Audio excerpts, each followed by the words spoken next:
when these walls are coming down. Well, these walls are coming down. As we run around this empty town,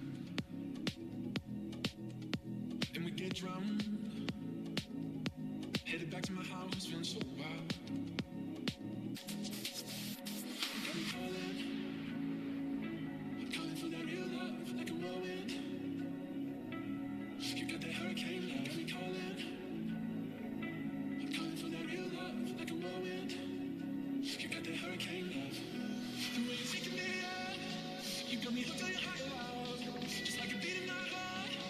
Oh, you're my hurricane love, yeah, we just do what we want, and in the end we can make it up. Oh, I just can't get enough of this hurricane love.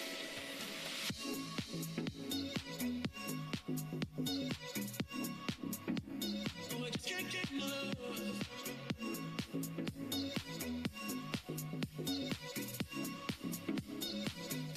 You got that hurricane love, the way you're taking me up, you got me hooked on your high love, just like a beat in my heart. Oh, you're my hurricane love, yeah, we just do what we want, and in the end we can make it up. Oh, I just can't get enough of this hurricane love.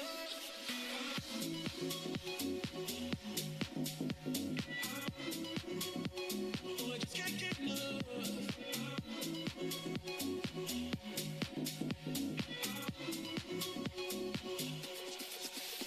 You got me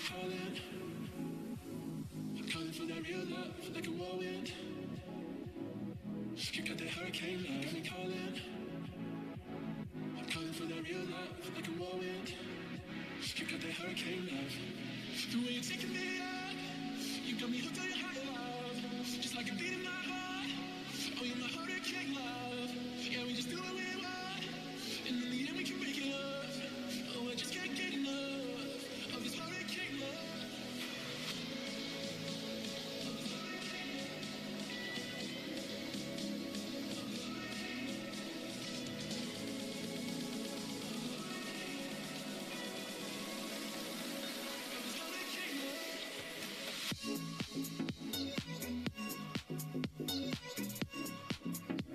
Oh, I just can't get enough.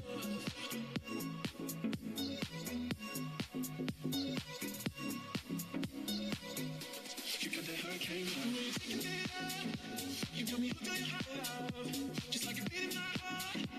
Oh, you're my hurricane love, yeah, we just do what we want, and in the end we can make it up. Oh, I just can't get enough of this hurricane love.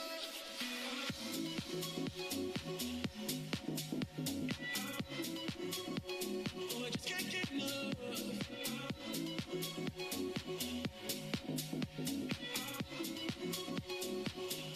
You got that hurricane love.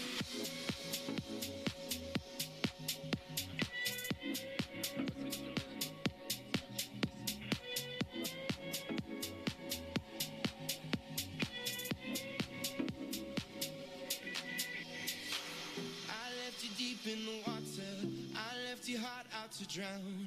You called to me, I turned away so helplessly. I felt so cold in the moment, days turned to months, turned to years. Now I can see, it wasn't so easy, babe. Sunny skies, but you had my mind to start, rolling through the waves of what we were.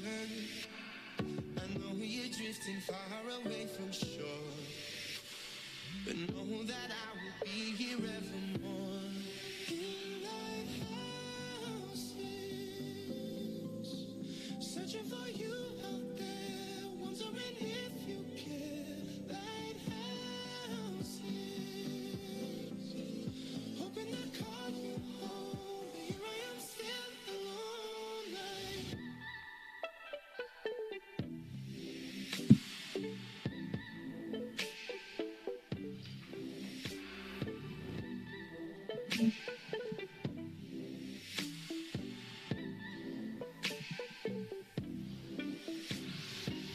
Our memories hold me under, they take the breath out my lungs and call me out. I was the one who let you down. Why did it feel hesitation? Why was I scared of a storm? Look at me now, I'm praying to see the clouds, sunny skies, but yeah, my mind is lost. Rolling through the waves of what we were. I know you're drifting far away from shore, but know that I will be here evermore. Lighthouses, searching for you out there, wondering if you care. Lighthouses, hoping I call you home, but here I am still alone. And if only you could see when I lost you, I lost me. And if only you could see when I lost you, I lost me.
Block letters on colorful backgrounds. In the world of job hunting, not having equal opportunities can put you at the back of the pack. A word.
Block letters on colorful backgrounds. In the world of job hunting, not having equal opportunities can put you at the back of the pack. The word's not having equal.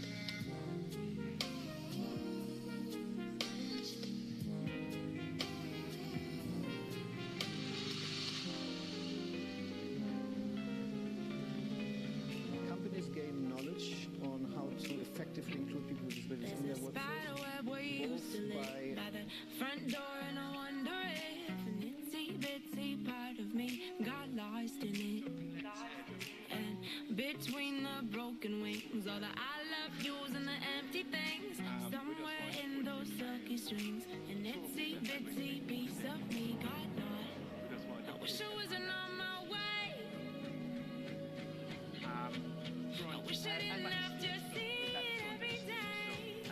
Maybe it's the way it's supposed to be. This old house keeps haunting me. Maybe it's all the sign I need to light the spark. I wish I wasn't on my way. My way. I wish I wasn't on my way. 1, 2. Check.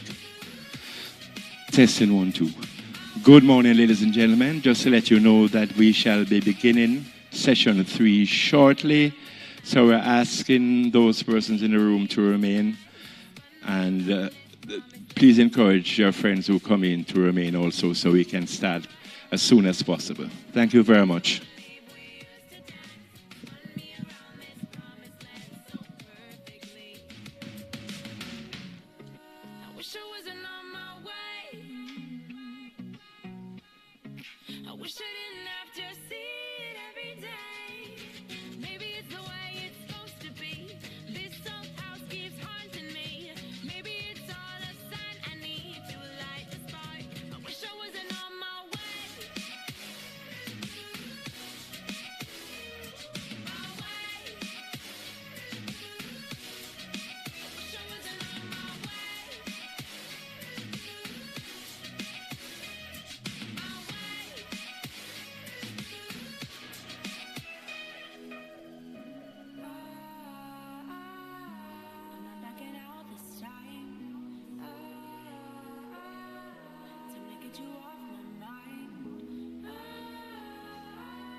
In the club, but it's fake. The prelude does not make it out alive into the encore. And they stay just to stare at the art, but don't care at all. Besides, there's no one famous. Just wanna talk about it. No way around this. There's something they want. Came close but distant. Just want attention. The lines are scripted. The motives hidden. We don't keep secrets. Just wanna talk about it.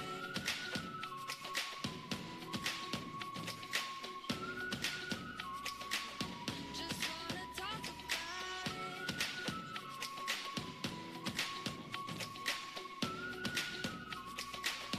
Just wanna talk about it. Circus lights make them say the applause. It can wait until tonight. There's someone famous here, and they want you to break any faith that's so fake. Stay away for now. Just wanna talk about it. No way around this. There's something they want. Came close but distant. Just want attention. The lines are scripted. The motives hidden. We don't keep secrets. Just wanna talk about it.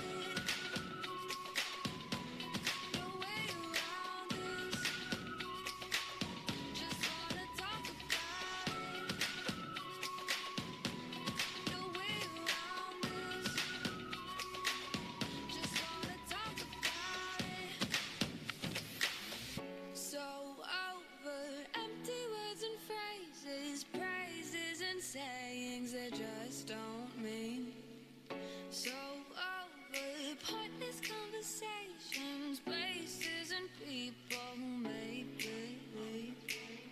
So over empty words and phrases, praises and sayings they just don't mean.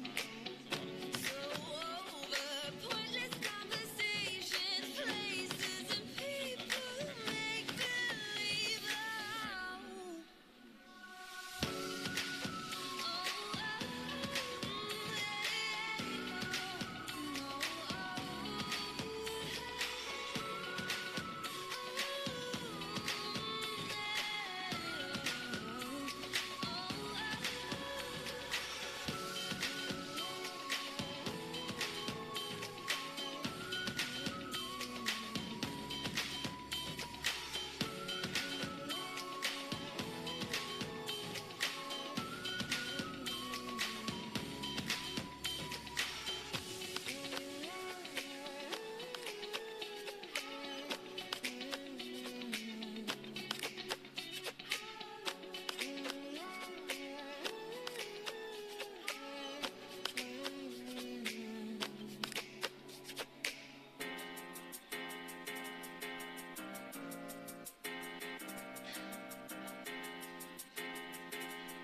Good morning, everyone.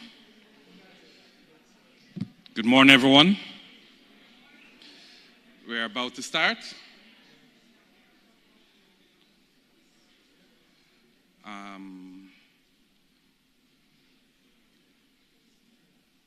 Ms. Aiken, I'm just looking for sign language.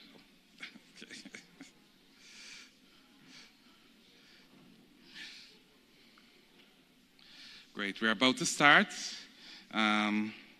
Running a little late this morning, but we assure you we will ensure that we are on time for the activities.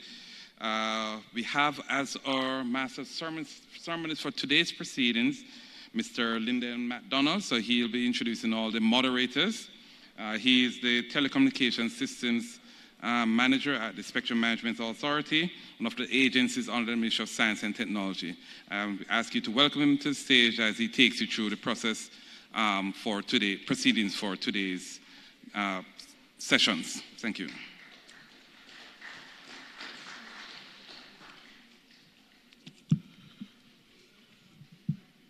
Mr. Brahima Sanou, Director of Telecommunications Development Bureau of the ITU, Ms. Joaquin Murray, Permanent Secretary in the Ministry of Science and Technology, representatives of agencies, both local and international, civil society, academia, members of the media, ladies and gentlemen, a very good morning to you all. Welcome to day 2 of our conference, where we continue the dialogue of the Accessible Americas, Information and Communication Technologies for All. This morning, we return to the dialogue by way of session 3, as we turn our attention to the national efforts for the promotion of digital inclusion. Senor Bruno Ramos, Director of the Americas Regional Office, is tasked with the responsibility to guide us through this session. Senor Bruno Ramos is a graduate of the Escola Politecnica University of Sao Paulo. He holds 2 master's degrees, one in telecommunications regulation and the other in electronic engineering from the University of Brazil. The career of Bruno Ramos focused on the telecommunications sector and the ICT-related issues. He worked with companies such as Telecommunications of Sao Paulo, Telecommunications of Brazil, before joining Anatel, the Brazilian regulatory authority, where he worked for over 16 years. Bruno was Anatel's superintendent for data, mobile, and satellite communications. As a Brazilian representative in the ITU, he was the vice president of the study of commissions of the ITU standardization sector from 2000 to 2013. On several occasions, Bruno was the head of the Brazilian delegation in various international conferences. Since 2013, Senor Ramos is the ITU Regional Director of the Americas region, which is based in Brazil and responsible for managing and developing relationships with representatives from the highest levels, vis-a-vis with governments and members of the ITU, regional and international organizations, in order to adopt initiatives and projects related to the development of the telecommunications sector. Senor Ramos is also responsible for the planning, coordination, and implementation of all ITU activities, initiatives, and projects in the Americas region. Bruno is also responsible for the direct supervision of all work of the ITU in the Americas, highlighting assistance and support to countries related to telecoms regulation, managing and monitoring of the radio electronic spectrum, strengthening of the telecoms institutions, and capacity building in telecoms ICT in the Americas. Ladies and gentlemen, to guide us through session 3, please help me welcome Senor Bruno Ramos.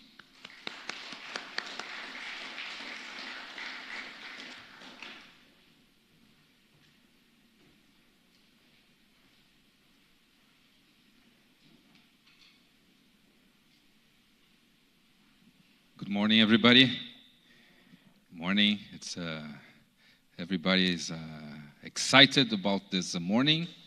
We are going to have a very nice and for me very interesting session, because we're going to hear from the panelists what they are really doing in the countries. Before starting, I must say that this session we are going to talk in Spanish. So if you need to go there and get the phones, I can give you some 30 seconds, 15. So give you some time to go there and ask for the handsets just to receive the interpretation. So I'd like just to invite the panelists in the session, Mrs. Patricia Rodrigues,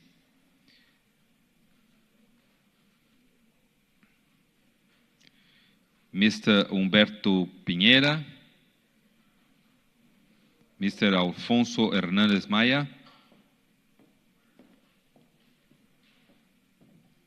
Mrs. Cláudia Núñez Duarte.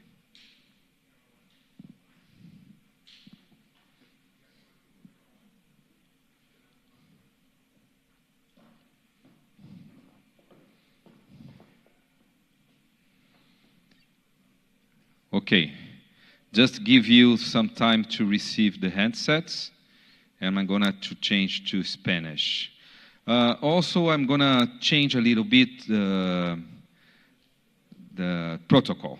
I'm not going to read this, a lot of resumes here. I give you guys some time, maybe 15 seconds, to present yourself. I think it's better because you can, focus on what you want. Okay? May I change to Spanish? Everybody is using the handset? Ok. Muy buenos días a todos. Entonces estamos acá. Yo voy a quebrar un poco el protocolo, pasar a cada panelista. Ustedes tienen... Protocol, and I'll give the floor to each panelist. Each panelist has 10 minutes for their presentation, and I think that this is going to be a very interesting panel, because we are going to have a presentation from each panelist on the real issues that are happening in their respective countries. And I think that this is a very good and interesting matter for us to consider. Can you hear the interpretation? Good. Now, I would just like to check to see whether the sequence, my suggested sequence is okay. We start with Patricia, we'll go on to Humberto, Alfonso, and then Claudia. Are you in agreement? Okay.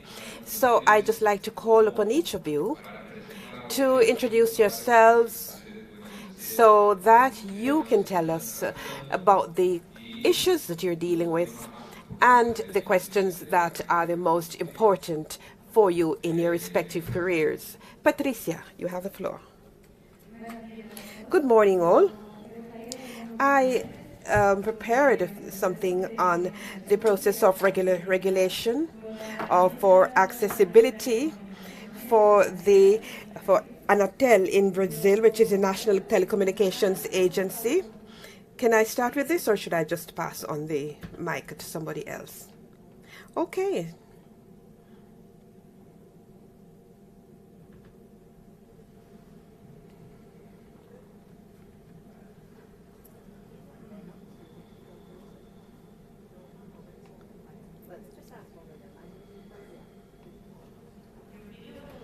I'd just like to ask that my presentation in Spanish be put up on the screen. Thank you. All right.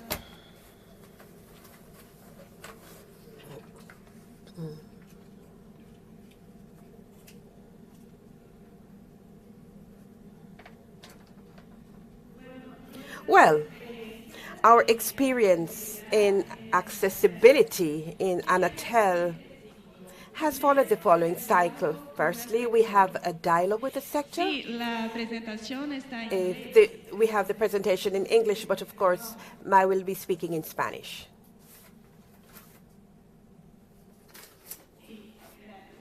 Thank you. As was stated before, our experience in accessibility follows the following cycle. First, we have the dialogue with the sector, followed by the establishment of a clear and objective regulation, followed by dissemination of regulation, and then we have a social and governmental supervision, and finally we have continuous improvement of the regulation. So these are the key points in the process, and we are going to look at each of these points in my presentation. With respect to dialogue with the sector, dialogue consists in having exchange of information with the society. And we have carried out interviews with persons with a disability and with the operators, entities, and representative entities and other public organs. Apart from this, Anatel has set up an ongoing working group for discussion. It was set up and consists of operators, persons with disabilities, other public bodies, and El CONAL, which is organ or body that was set up under by the President's office. One of the major outcomes of this group was the creation of a manual that is an operational manual for procedures for RGA implementation, and which was, of course, created by Anatel.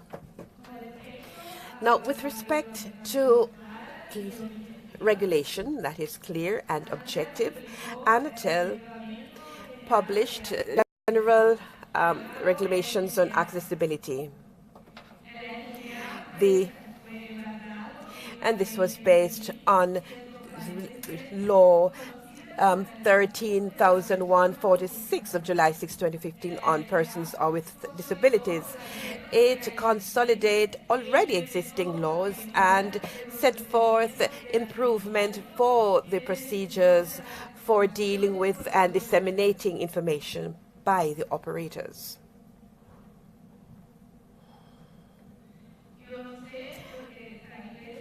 I do not know exactly why it is in English, but I'm going to continue to speak in Spanish, says the speaker.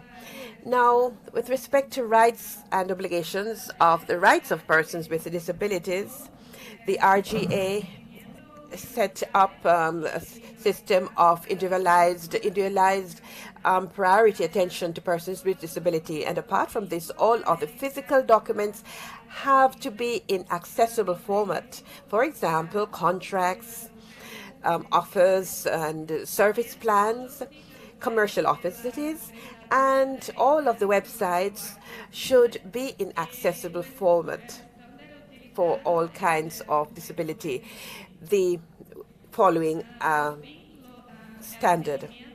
Finally, attention should be given through web chat and video calls through internet so that hearing impaired people can communicate through interpreters and Brazilian Sign Language. Now, with respect to accessibility and devices, the service providers have to disseminate the technologies available in the commercialized devices.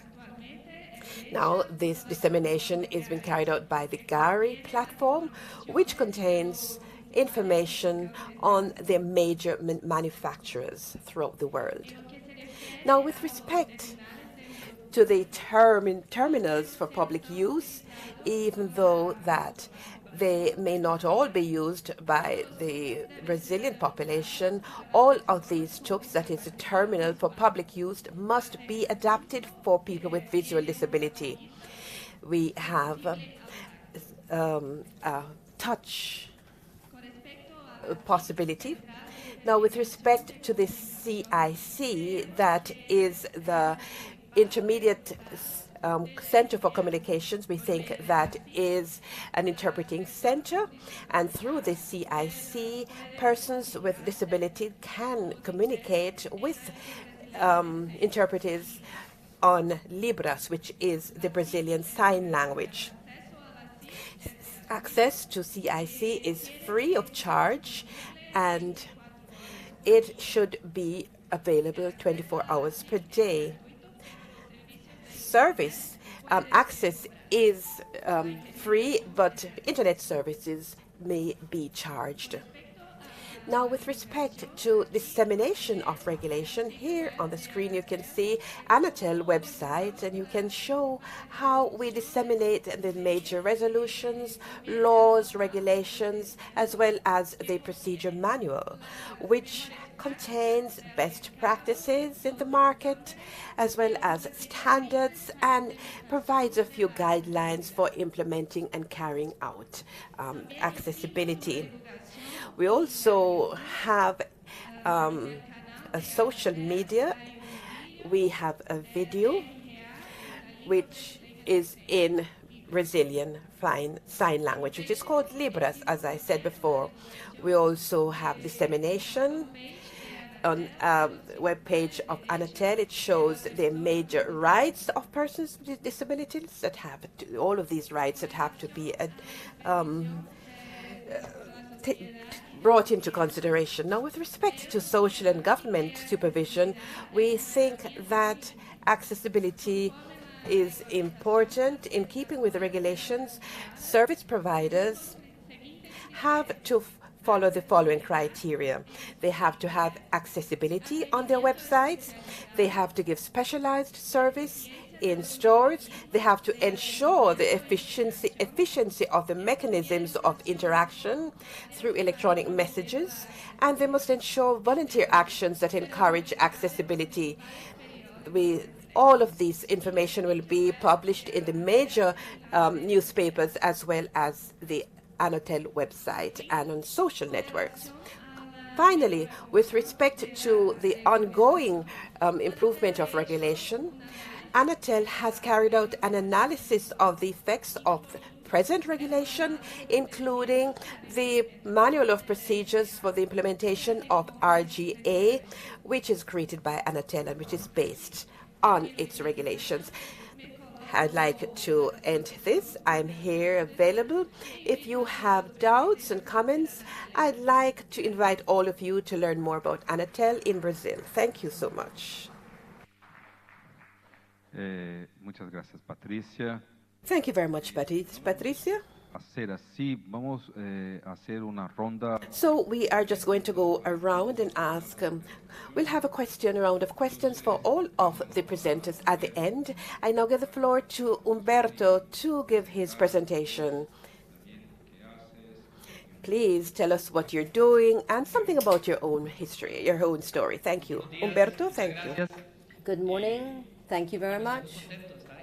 Well, we're so happy to be here in Jamaica.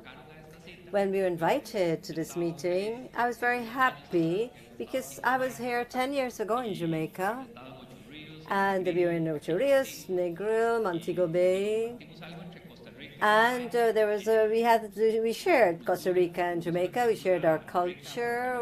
We have a very rich Caribbean culture. Also, we shared the food, the drinks. We have a lot of Caribbean folk in Costa Rica, so I was so happy to be invited here. My name is Humberto Pineda, so I greet Patricia, Alfonso, Claudia, and it's important that I tell you that we all share the same situations.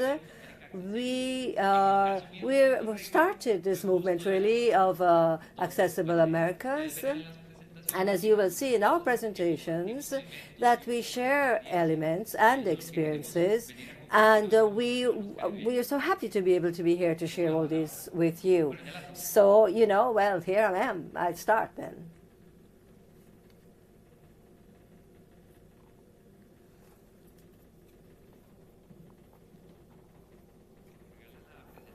So if you will put my presentation up, please, on the screen.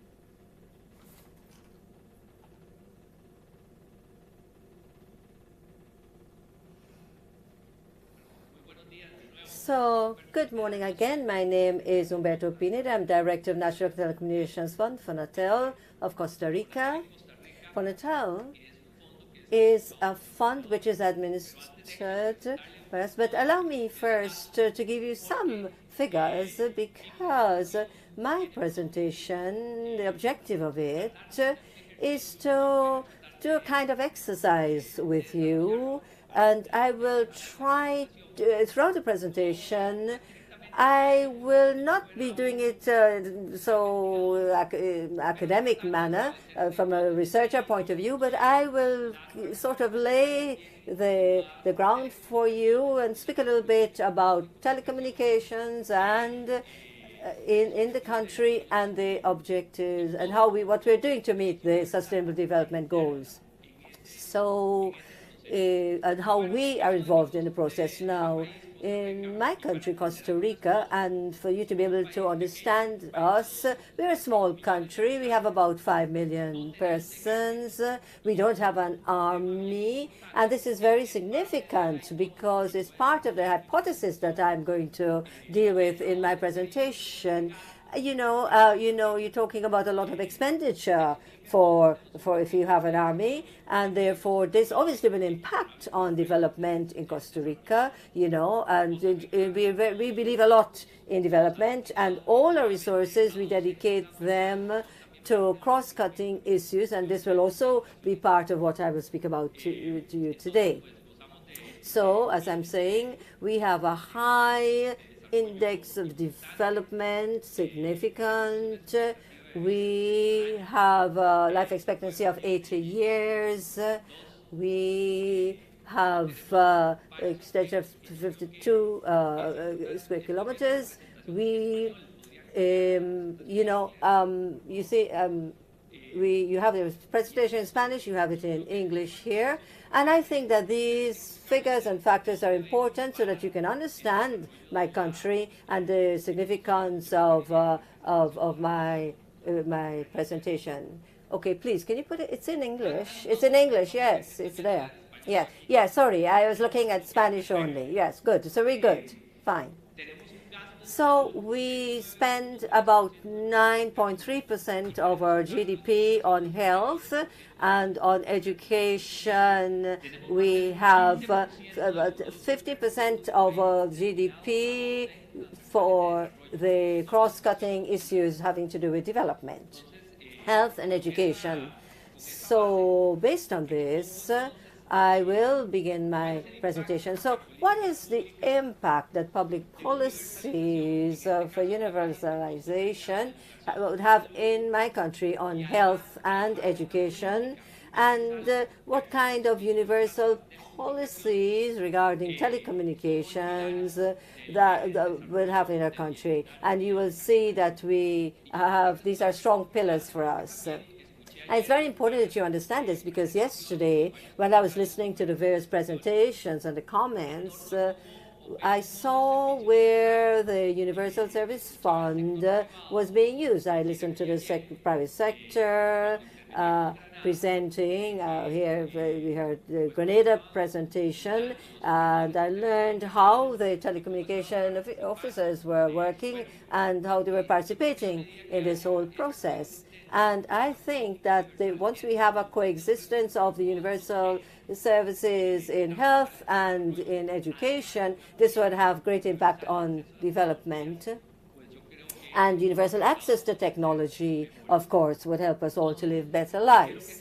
So in the case of Costa Rica, and that is what I'm interested in bringing to you, we have universal policies.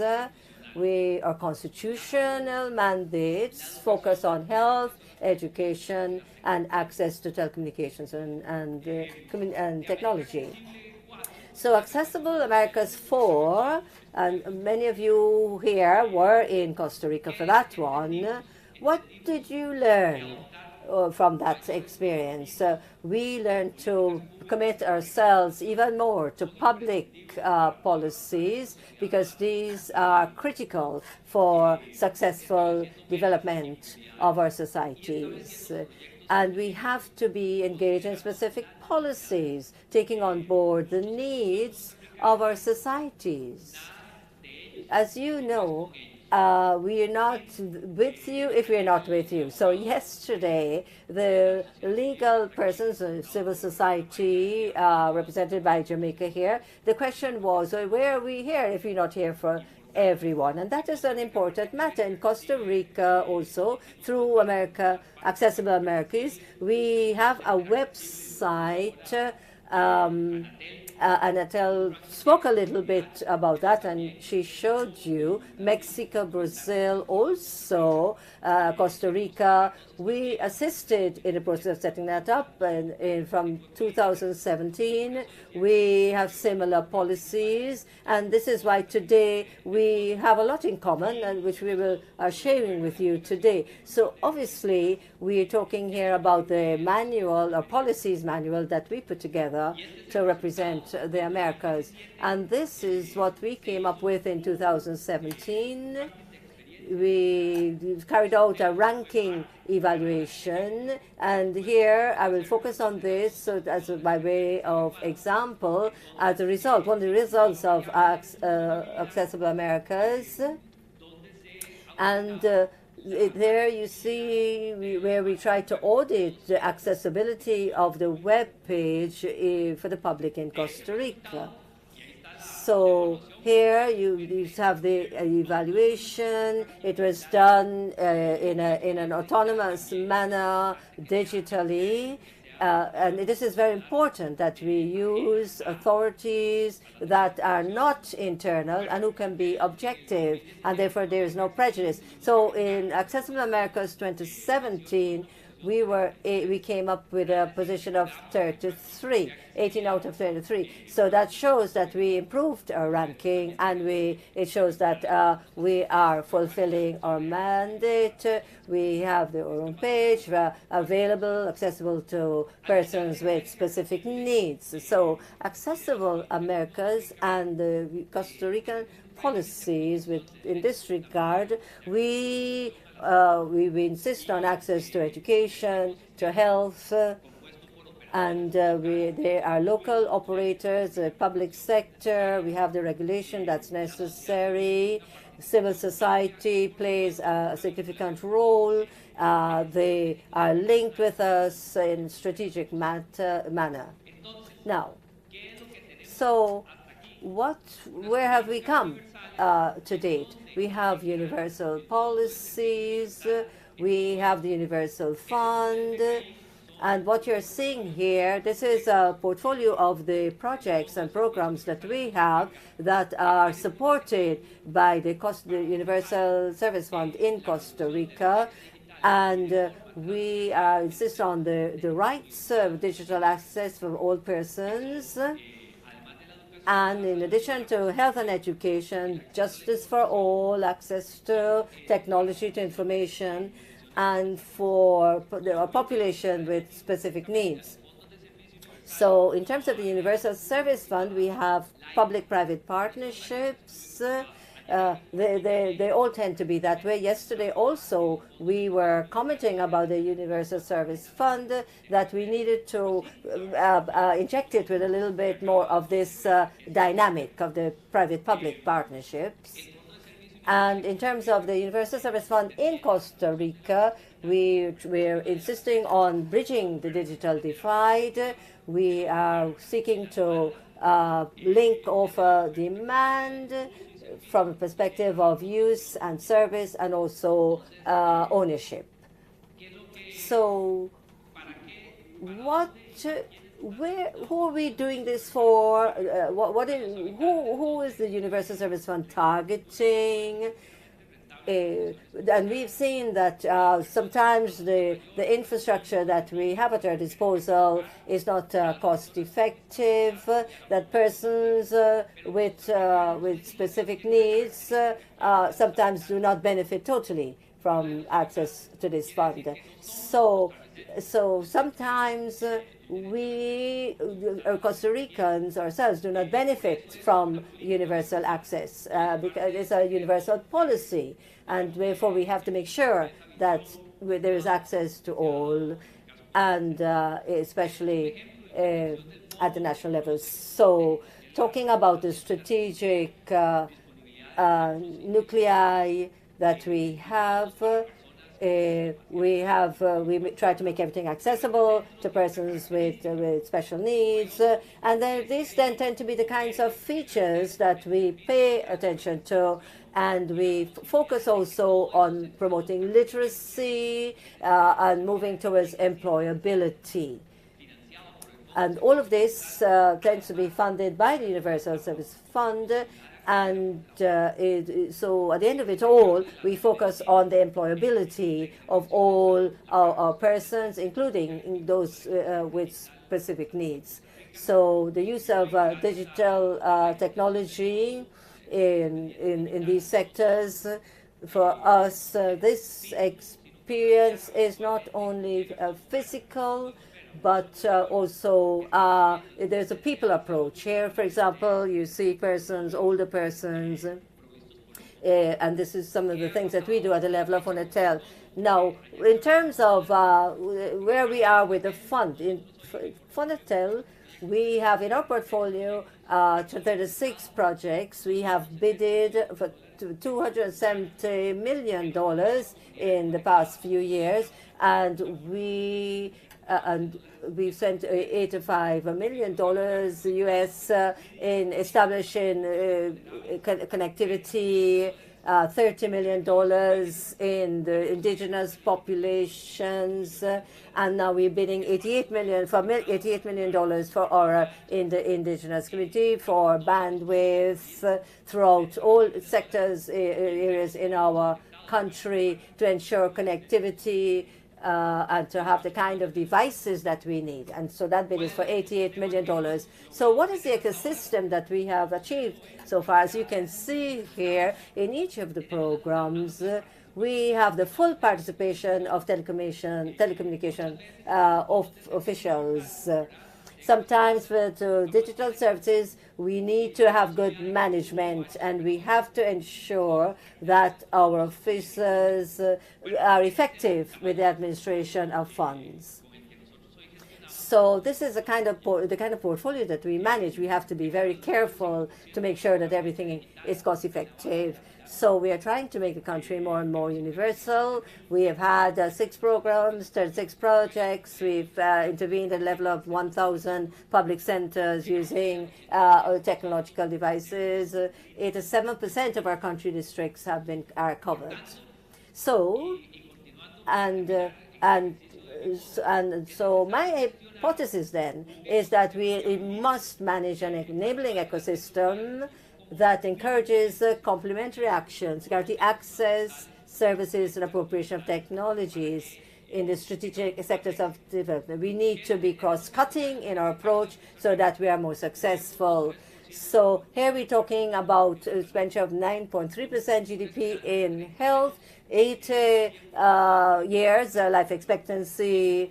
We pay attention to education, technology. 100% districts with first level attention, education, and 95% of education centers connected to the internet. These have been our successes. And in terms of technology, we have widespread bandwidth, 97% internet, 69% internet in the households, 46% of our homes have computers, and 50% we've managed to reduce the digital divide in our population. A population which are vulnerable we have been able to enable them. So important that our approach will be transversal, and I've tried to demonstrate to you how we intervene at that level. Thank you very much. Here you have my contact information. Thank you for listening to me. Gracias, Humberto. Thank you, Humberto. Very interesting. I have a few questions for you afterwards, but now I will give the floor to Alfonso Hernandez Maya, and but I will insist, please, that each of you take 10 minutes only. Thank you. Good day to you all. I'm so happy to be here in Jamaica. It's difficult, really, to be working here in this kind of place where everything is so beautiful, the beach, Montego Bay. So really, it's a challenge, let me tell you. But I'm here with my good friend Trevor, and we were talking, and this is how we feel. So we wish to thank the host country and ITU. We know the tremendous effort that you would all have made to make this happen. So allow me to share some important information with you. It would seem that those of us who have been coming to these events year after year, that we all know each other in a way. And, today, when, as Humberto said, coming here, this really it demonstrates that what we're doing is working. As Bruno said, it's working. After the very first event 5 years ago, I have no doubt that what we're doing at the country level, we must share our experiences with as we share throughout the Americas. I believe that we are in a winning position. Those of us who are here with Jamaica, you will be listening to new experiences, and you will be able to replicate them when you see that in Mexico, Colombia, in Brazil, the successes that we have had, what we are doing, and I think that you will learn and benefit from our sharing of these experiences. So we are all very happy, and we would be so happy if you're able to take something away from our experiences. So I'm Alfonso Hernandez, and I'm the Users Policy General Coordinator of the Federal Institute of Telecommunications in Mexico. We are we're not part of the central system, we're autonomous, and therefore we're able to take decisions and adopt public policies that are very flexible.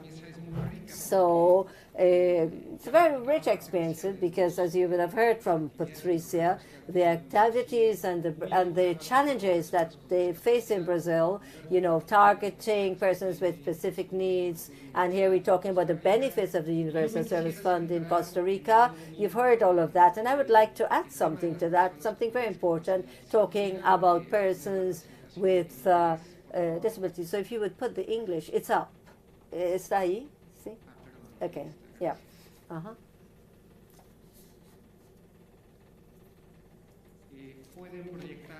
So you have the English. Yes, it's there. Uh-huh. So Bruno yesterday was saying very clearly that we have to put the persons first. We have to put them in the midst of the public policies. The technology that we're using that surrounds us is worth nothing if we do not put the emphasis on persons. In Mexico, we had a reform of the entire telecommunications sector in 2013, and we modified the constitution, and we introduced elements to make this very clear that the population must be at the center of everything and be beneficiaries of our telecommunication system. So we brought out a new law in telecommunications, and there is a specific chapter that treats persons with specific needs. And why is it important? it's not worth anything having a UN that has clear objectives, and when the country level we are very flexible and very informal about things. We need to be consistent. We have with our legislations. All of this has to be captured in our legislation to give it to be disciplined and to be consistent. Reforms also are important, and as I said, we have a specific chapter in our legislation that treats persons with specific needs. So it is very important that persons with disabilities then are taken care of. In 2010, we have more than 7 million persons in Mexico requiring of specific needs. Our population is really like this is almost like 5 times the population of Jamaica, the number of persons, disabled persons that we have in Mexico. So I spoke already about the legislation that we have for these persons. Now, the Institute, Federal Institute for Telecommunications, it's autonomous, it's flexible, it takes on board public policies. We have guidelines which we insist on following. We have we see that where our standards address things generally. So our intent was to see how we could give special attention to the telecommunication operators who would have to come up with the kind of devices that would be needed by our population, our disabled population, and we need to provide the ecosystem that would facilitate this. Yesterday we spoke about that, and today we have other persons from Mexico who are assisting us in this regard. So these guidelines establish obligations for the telecommunication officers. It also describes the features that we must have in our care centers, and there's so many elements that are contained in the one document, in the one chapter, which speak to the commitment to implement. So in Mexico, we have not really had problems with our telecommunication operators. They have been very receptive of our requests, of our demands. And if there's any one of them who perhaps, sort of pushed back and was unwilling to be sensitive to the specific needs, then we would work with that person, focusing always on compliance, because we also have to be maintaining balance and ensure the full cooperation of these operators. So these guidelines have been recognized. We are talking here also about the participation of ITU. We have on our web page, we have English and Spanish. And here I realize I'm increasing my pace because I have very little time left, but here you can see the Spanish and the English set up for you. So what I'm saying is that we always have to be very mindful of the compliance with the policies that we establish at the national level, because if we don't do that, we won't be getting anywhere. Every time we follow the guidelines or we commit to public policy, we have to make sure that there is follow-up, so that in December of this year, we will be publishing the results of the compliance of operators, telecommunication operators, with the accessibility that we are insisting on. They have to follow the guidelines for the internet pages, for disabled persons, and the various elements related to accessibility. And all of this is made aware to the public. All the commitments guidelines, when we look at the results, we have to make sure that all of this is well communicated at the national level. And this, to some extent, helps us to be very competent and assist persons in their ability to follow the guidelines to make it work. So now I am trying to speed up a bit here. So now from 2017, we have conducted different programs for training users with disabilities. You know, for example, blind persons don't necessarily know how to operate the terminals. And to tell the truth, I was very surprised because I thought that the technologies as we know them, I was surprised when I saw how they were able, the non-sighted persons, they manipulated so well. I was most surprised, and we saw how easy it was that for us to be able to share the use of innovative systems with them. And we were always accompanied by civil society that had some experience with this kind of scenario.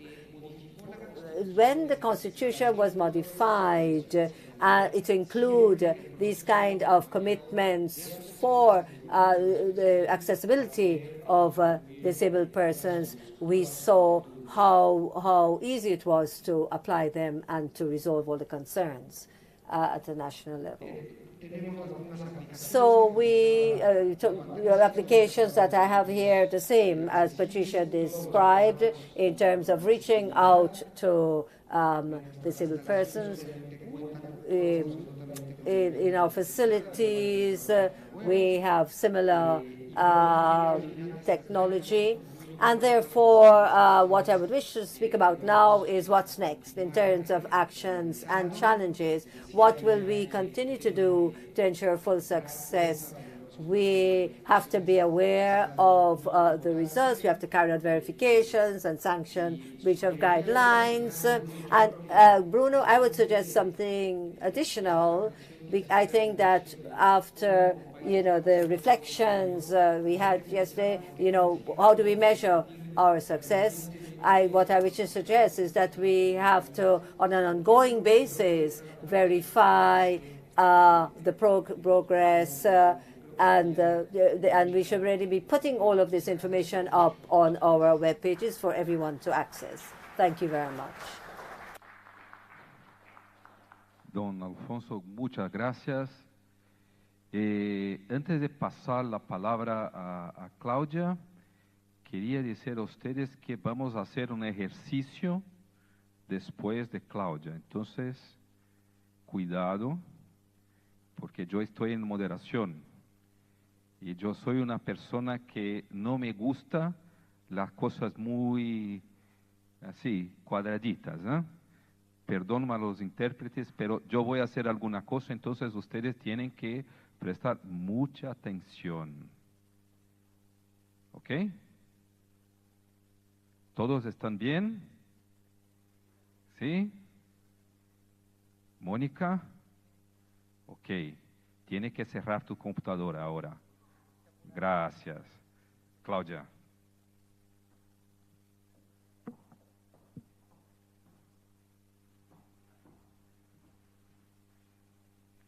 Bueno, muy buenos días. Muchas gracias a la UIT por la invitación. Bueno, desde el Gobierno de Colombia y a través del Ministerio de Tecnologías de la Información y las Comunicaciones, trabajamos por la inclusión de las personas con discapacidad en el entorno digital, garantizando su acceso y apropiación a las nuevas tecnologías.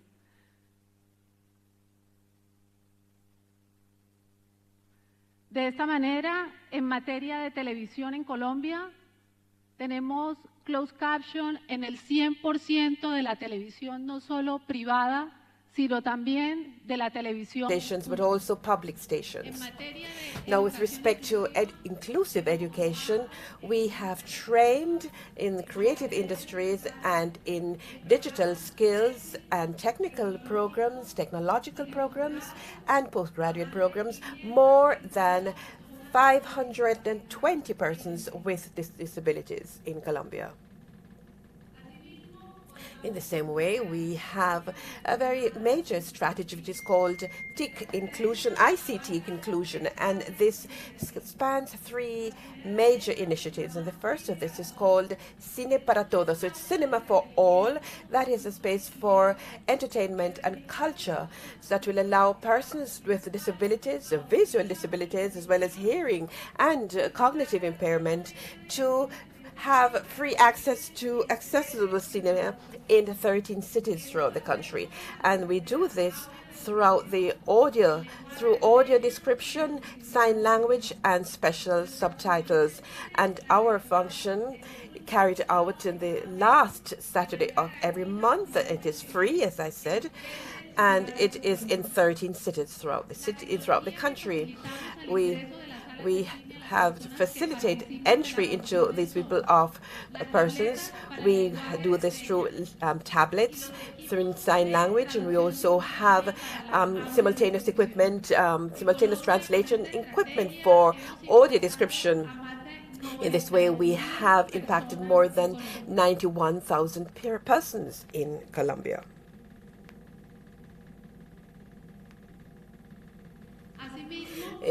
Similarly, we have also set up a very important application which is called Cine for All application or app, and it was created 100% by Colombians, and this gives free access to contents on accessibility that were developed for more than 87 films.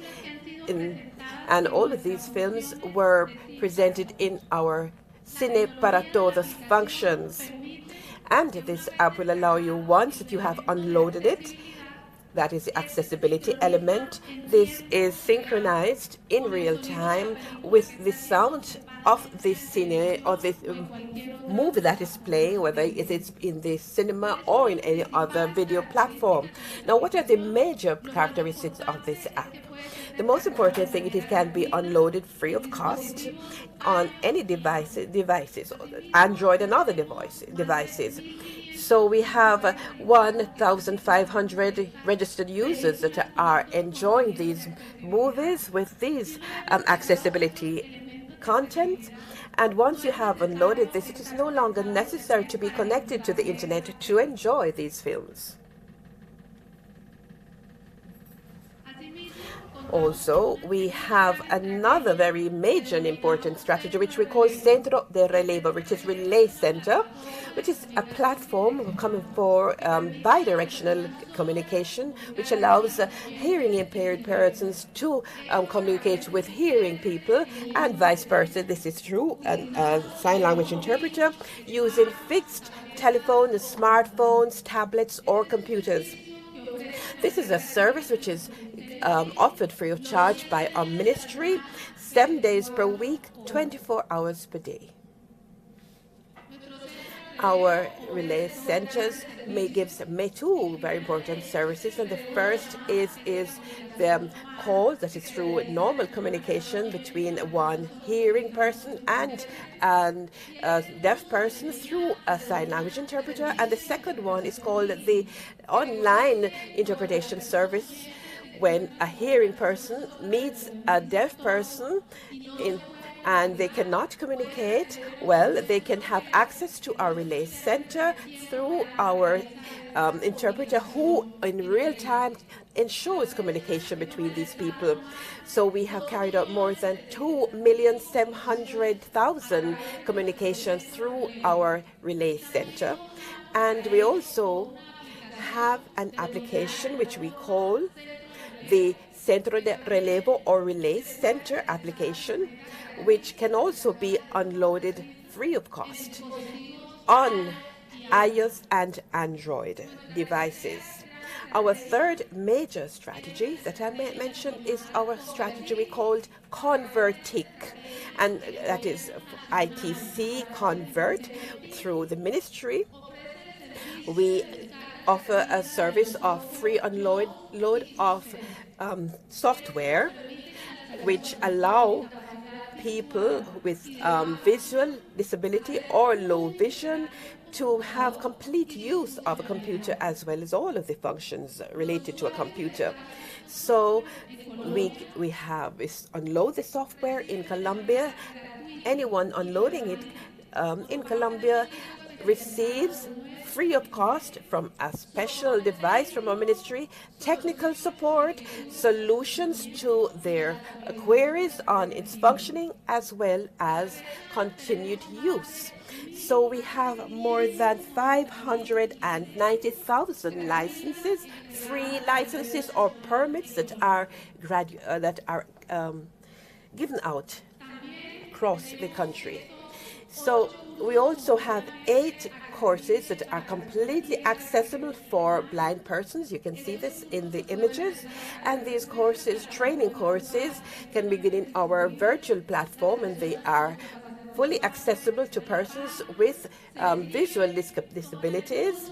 They can have access to the pages, and these training courses receive certification from our ministry.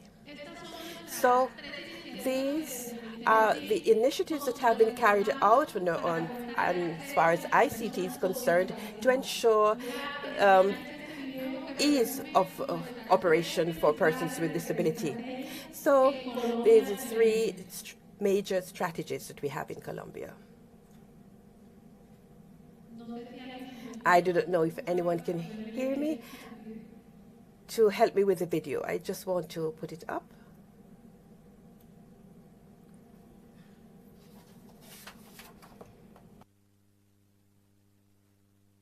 ¿Nos ayudan con el sonido?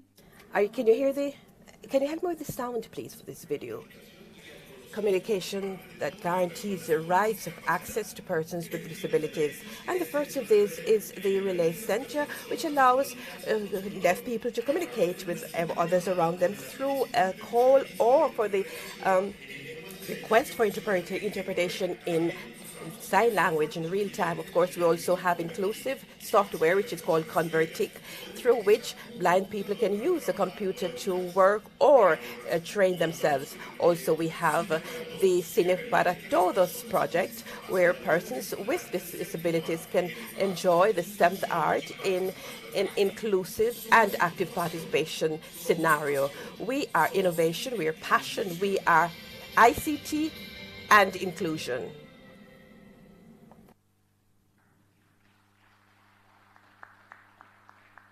Muchas gracias. Thank you very much. So this brings my presentation to an end. Thank you so much.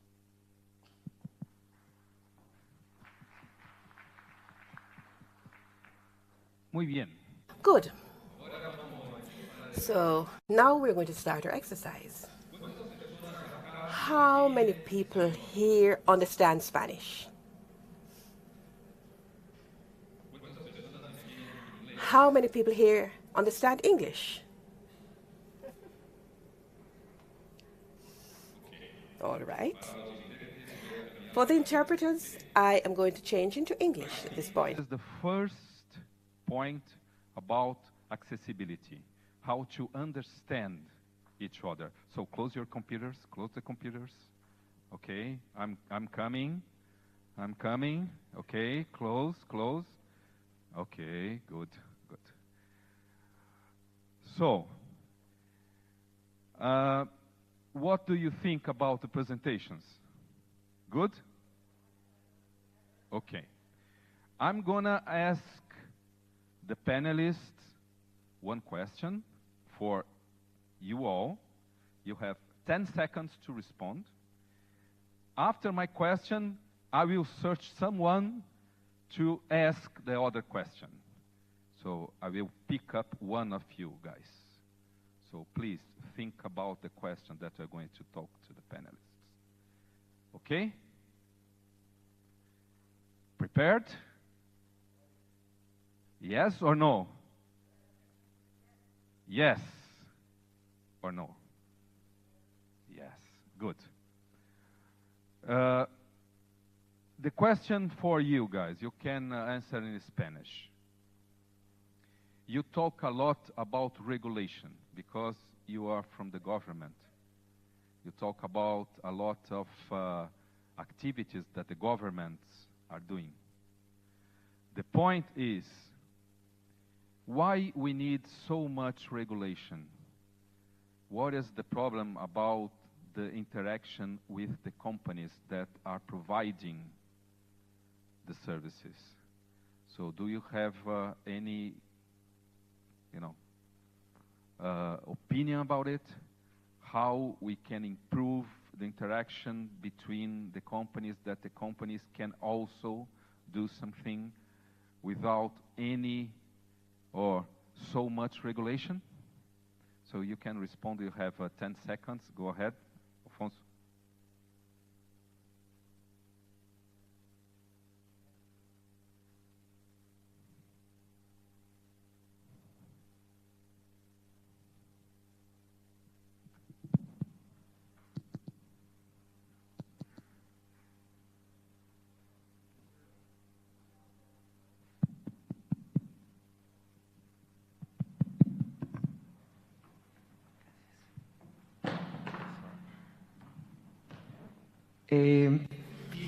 Well, I just say that it's mainly due to the following. Well, we are involved in standardization, and of course, it is something. This is the reason why ITU was created many years ago. So we have a situation whereby there are many applications that are coming into being, and so I think standardization is extremely important. We have seen this when we have the web page situation where there are many applications, but a standard will allow us to give us the guidelines to ensure that all of the service providers can follow this standard. This would be one of the main reasons why regulation is necessary. And there's another aspect. Compliance is very important. So there are operators or service providers that can comply to the maximum, but there are others who not necessarily because of not so good reasons may not do this, but I do not think that this is the case. That I think that these important so that we should ensure that everyone could adopt and follow measures and standards. Well, I think that it should happen that regulation should no longer be necessary after a period, and then everything can flow normally because everyone will be following the rules. Well, in Brazil, regulation was important to determine standards and to follow standards, as was stated by Alfonso, but also it was necessary to have a sensitization or awareness building exercise.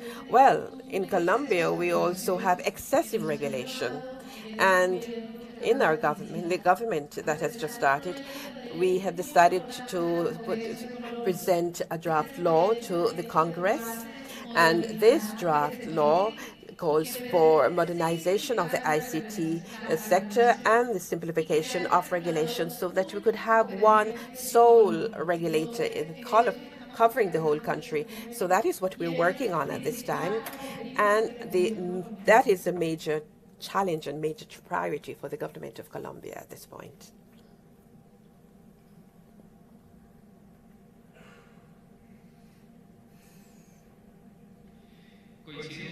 Well, I agree within the question of awareness building. It is necessary that it should come from the root up, from the bottom up. But I must say that unfortunately, the market is failing. We do need standardization. We do need a certain extent of regulation. And it has to be as cross-cutting as possible so that the cost will be for this standardization will be low, and that everything, the standards and the services will be accessible to persons with disabilities. heard those explanations. I was just wondering, though, to what extent is it that you can't rely, and I'm going to be a little controversial here, on the operators to actually do the right thing? If it is, and I think it's sort of fairly accepted that it should be ICT for all, in an ideal world, the operators, the providers would sort of do the right thing. But I think regulation most times is required to ensure that that happens. I don't know if anyone thinks on the panel would agree with that view. Thank you. Yo voy a preguntar una otra pregunta. I'm going to ask another question. Alexia? Para los panelistas. Okay. Bueno, buenos días. Good morning, all. Well, my question is as follows. You talked about the relationship with the users, and specifically, I would like to know what the relationship has been between yourselves and the users with disabilities. What are the mechanisms for consultation that you have used? I'd like to know whether these mechanisms are inclusive. And what is the percentage of the population with disabilities in your countries that you have managed to reach?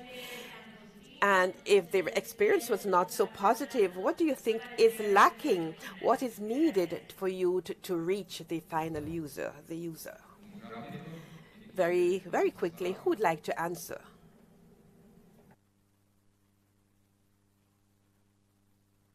Claudia? Claudia? No? Humberto? En el caso de Costa Rica. In the case of Costa Rica, we have the National Commission for Persons with Disabilities, and that is the driving agency for persons with disability, the major entity, and we try to channel most of the questions and observations through this agency. We also have another entity which is called Senarec, which is a Center for Specialized Support for Persons with Disability, which is part of the Ministry of Public Education. The Ministry of Education has 1 million students working in educational centers, that is persons with disabilities, and we, through our agencies, try to channel the greatest number of information. We have a feedback following our consultation processes with persons with disabilities. Well, in Colombia, the government and the ministry work directly with all of the organizations, foundations, and NGOs which involve persons with disabilities. So the Relay Center, or Centro de Relevo, which I talked about, has to do with the National Agency of Hearing Impaired Persons in Colombia. We also work with the National Institute for the Blind, and in Colombia, we therefore try to integrate all of the organizations that work with persons with disabilities. In Anatel? In Anatel, we have the Permanent Group for the Implementation of Regulation of Accessibility. This group is also made up of entities that represent persons with disabilities. We also have Alconal, which is another body, which is an arm of the president's office. So it works with persons with disability, and in this way we are trying to improve our regulation, and we have also trying to update our procedural manual with the help of persons with disabilities. Gracias, Alex. Thank you so much, Alexa, for the question. I'd just like to tell you something that is rather sad, actually. The main problem that we have for measuring the training and seeing whether these policies for persons with disability are really working is through 3 steps firstly, we have to clearly identify where the persons with disabilities are and how many persons there are. I'd just like to tell you that in the case of Mexico, for example, I've talked with somebody from the government department, which carries out a census of the population. We see that in many indigenous communities and rural communities, due to ignorance, when they are asked if a member of their family has some disabilities, they do not want to say so. So people, perhaps they felt some shame, or perhaps they are embarrassed. They prefer to omit the fact that a member of their family will have had some sort of disability. And this is a problem that we have to try to deal with, because it causes great problems. We have to find out where they are to be found. This creates problems for civil organizations, civil society organizations that want to have a clear idea of the progress of the implementation of the policies. I just like to say that perhaps it would be difficult for some of the countries that are represented here could be totally clear and have a very clear measurement of the impact that we have on our regulations, not only qualitatively but quantitatively. We cannot have training if we do not have ongoing follow-up of this type of activity. We have to ensure that every 6 months or perhaps every year we have to reactivate the process, and we have to disseminate all the information that we are carrying out, and even the efforts for literacy programs and efforts that we're having for persons with disabilities. We have to have very clear measurements so that we can really determine what is going on. And thank you.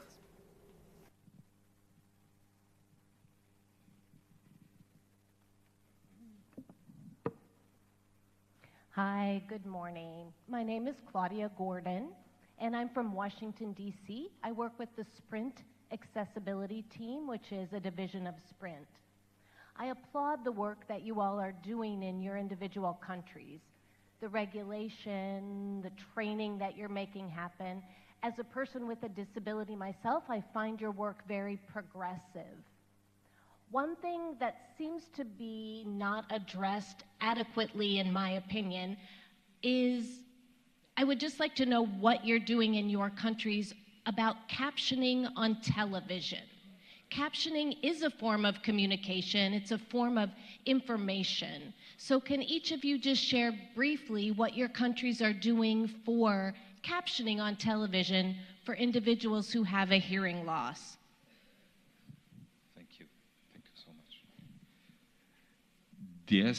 ¿Tienen alguna cosa? Yes, do you have Alfonso, porfa, 10 segundos. Comment on this? Well, we have to close very quickly. Very, very quickly. I talked about the question of telecommunications, and I said that in Mexico we have the question of the visual question, but I can tell you that also in this reform law we have set forth specific obligations for all of the broadcasting operators to ensure that they include closed captioning. I think that this is an obligation that exists in Mexico, and not only do we have closed captions, but we also have other obligations. The radio operators and television operators have to include. In Brazil, the operators must give persons with disabilities a code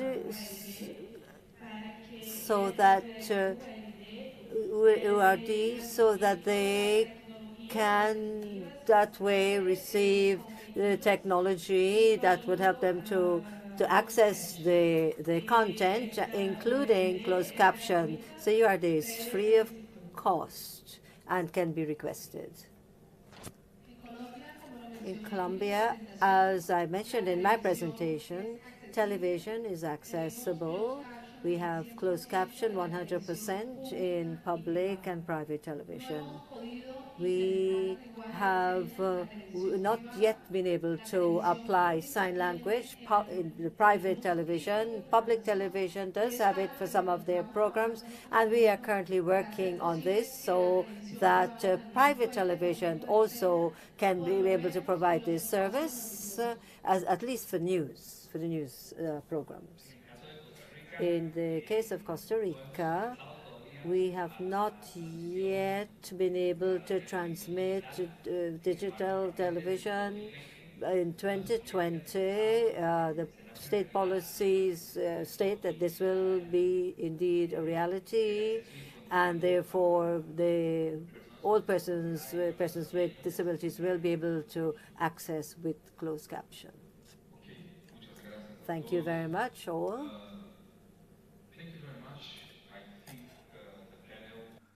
Was very interesting for me and for you. Yes.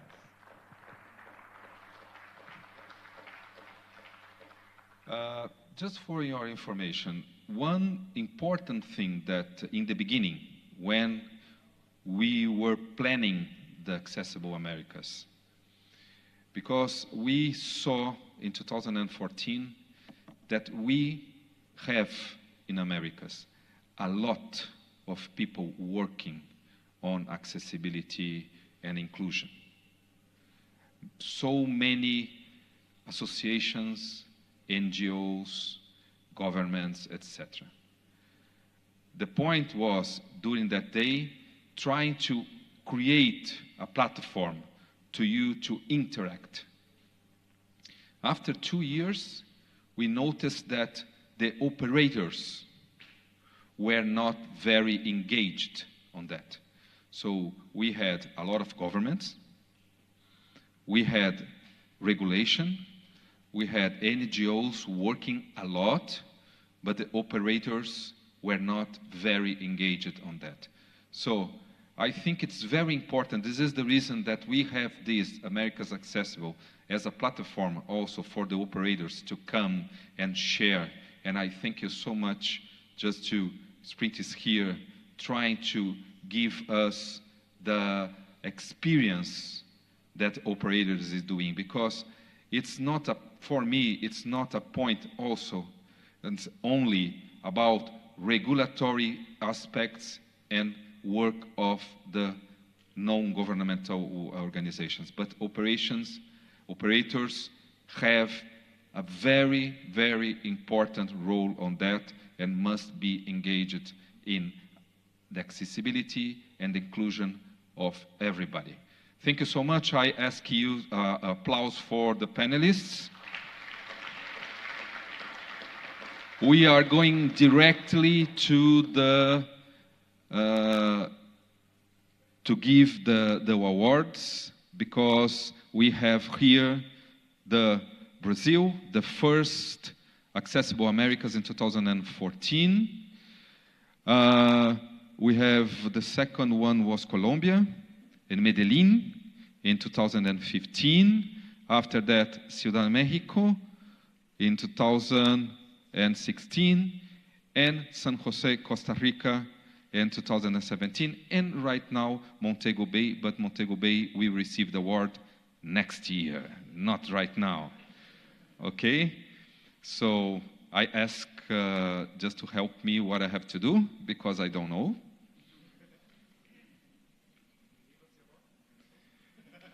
Yes.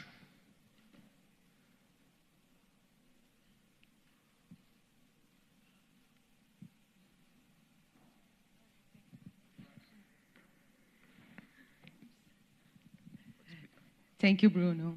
Just we are going to present this award to our former host countries of Accessible Americas. And as Accessible Americas coordinator, I have the pleasure to invite Bruno again to present the award to the first country that supported us in 2014. Thank you.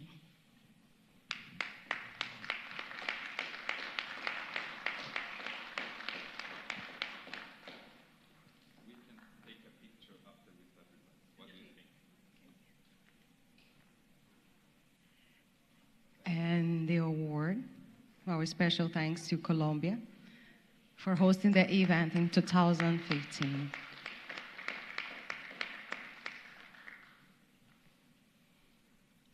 Our special thanks to Mexico for hosting an Accessible Americas in 2016.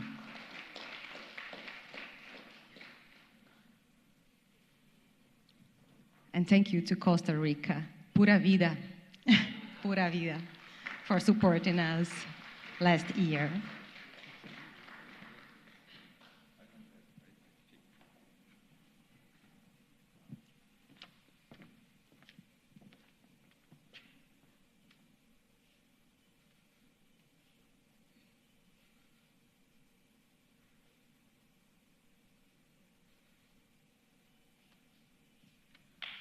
Thank you again. Thank you.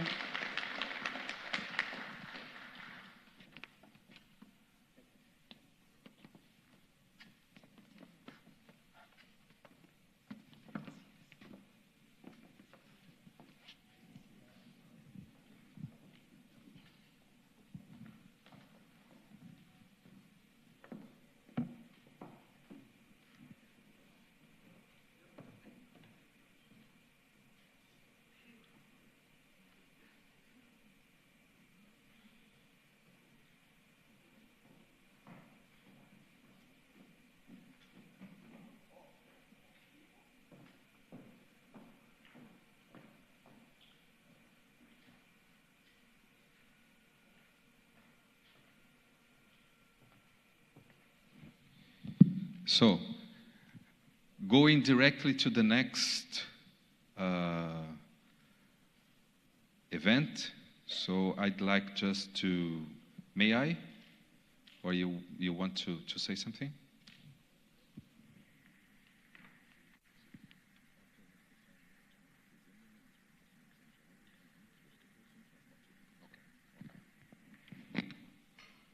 So, Mr. Sanou is here.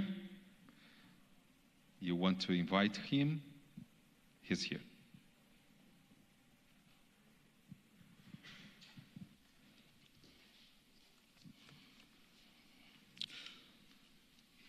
Okay, thank you very much, Mr. Ramos, and I will invite you please to just remain on the stage.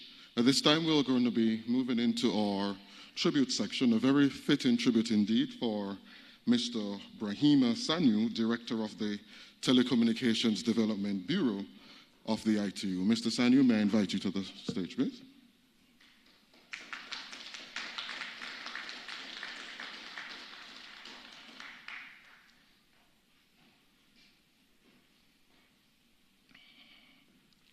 And to begin this fitting tribute, we're going to invite Mr. Ramos to open the session by way of some remarks.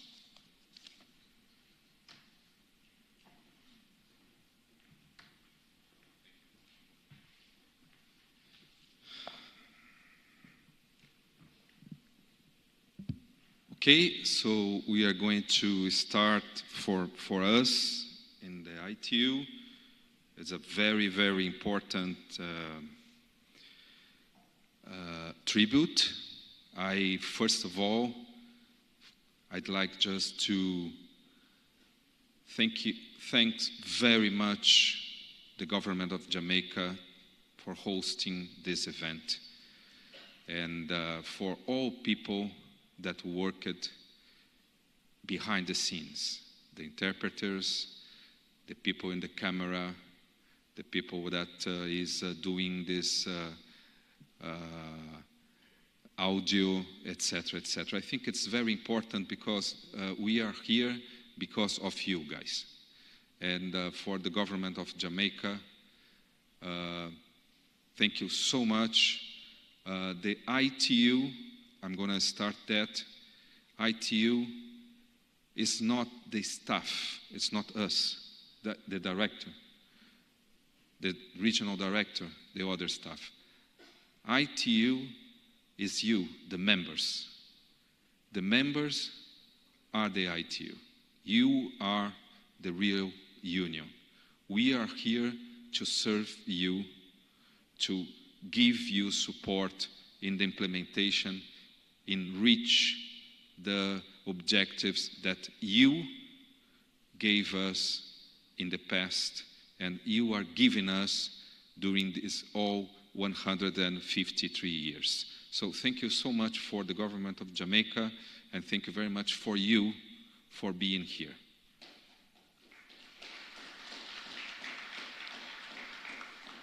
I'd like to invite the ITU staff that is here to come here with me. Please, the ITU staff. This very handsome gentleman here, please.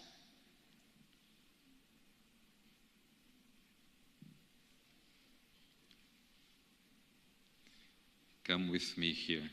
I'm alone.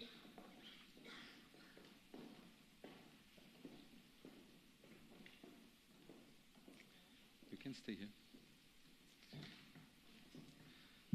Just to introduce you using the first names, because we are in the Caribbean, and in the Caribbean we are very warm people. Huh? Roxana.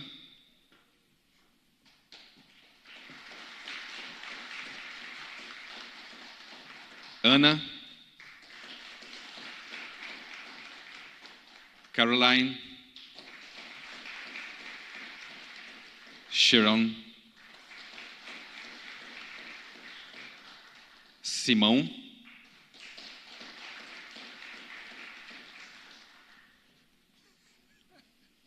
What do you think, Brahima? Do I present him or not?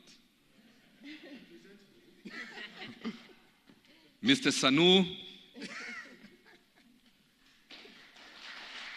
and my dear friend Cleveland.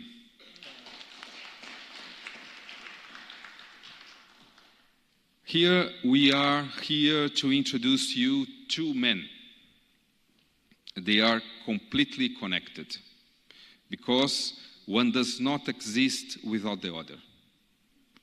One is the man, the human being, who, with his ideals, sought his life to put in practice the help to other human beings, with discipline and very, very hard work. The other is the director of the development sector of the International Telecommunication Union, ITU, who was the instrument so that the human being, the man, could put in our minds and our hearts his own objectives of aiding everyone without exception to have a happy and dignified life, using our information technology and communication. These two men are here, and I present him or them to you, Mr. Brahima Sanou.